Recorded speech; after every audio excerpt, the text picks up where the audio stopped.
بسم اللہ الرحمن الرحیم۔ السلام علیکم ورحمۃ اللہ۔ آج ایک نئے پیغام کے ساتھ آپ کی خدمت میں حاضر ہیں۔ محمد اسماعیل انہوں نے سوال کیا ہے، اگر کسی عورت پر رات کو غسل فرض ہوا اور اس نے صبح بغیر نہائے غسل کیے بغیر اس نے اگر کھانا بنا دیا، صبح کا ناشتہ بنا دیا، تو کیا حکم شرع ہے؟ اس کے ہاتھ کا کھانا جو ہے وہ حلال ہوگا، حرام ہوگا، جائز ہے یا کہ نہیں جائز؟ ان تمام سوالات کے جوابات جانتے ہیں، جن کو جان کر آپ کو اور مجھے انشاءاللہ زوجن بہت زیادہ فائدہ ہوگا۔ بھائی نے ایک بہت اچھا سوال پوچھا ہے کہ اگر رات کو کسی عورت پر غسل فرض ہوا، عورت اور مرد نے، میاں بیوی نے آپس میں مباشرت کی، ہم بستری کی، تو اس کے لیے غسل کا کیا حکم شرع ہے؟ سب سے پہلی بات تو یہ ہے کہ رات کو ہی اس کو فوراً غسل کر لینا چاہیے تھا۔ حکم شرع بھی یہی ہے کہ غسل جلدی کرنا چاہیے، کیونکہ جنبی بندے کے لیے حکم یہ ہے کہ جہاں پر جنبی بندہ ہوتا ہے، نبی کریم صلی اللہ علیہ وسلم کا فرمان ہے، ناپاک بندہ جس گھر میں ہوتا ہے اس گھر میں اللہ کی رحمت کا فرشتہ جو ہے وہ نہیں آتا۔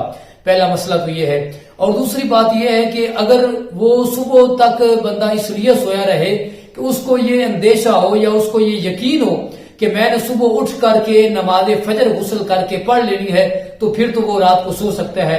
صبح نماز کا وقت شروع ہونے سے پہلے وہ اٹھے اور اٹھ کر غسل کرے، غسل کرنے کے بعد وہ نماز پڑھے، نماز کے بعد اپنے گھر کے کام کاج عورت کر سکتی ہے۔ اگر اس نے نماز بھی نہیں پڑھی، اس نے غسل بھی نہیں کیا، تو اس کے ہاتھ کا جو کھانا ہے وہ بالکل حلال ہے، کھانا جو ہے وہ حرام نہیں ہوگا، کیونکہ یہ نجاست حقیقی نہیں ہے، یہ نجاست حکمی ہے۔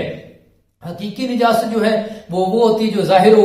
اب اس کے ہاتھ پہ تو نجاست لگی نہیں، معاذ اللہ، ایسا تو نہیں ہے، بلکہ وہ عورت پر ہی غسل فرض ہے، اس لیے عورت کے ہاتھ کا کھانا بالکل حرام نہیں ہوگا، وہ حلال ہے، کھانا جائز ہے۔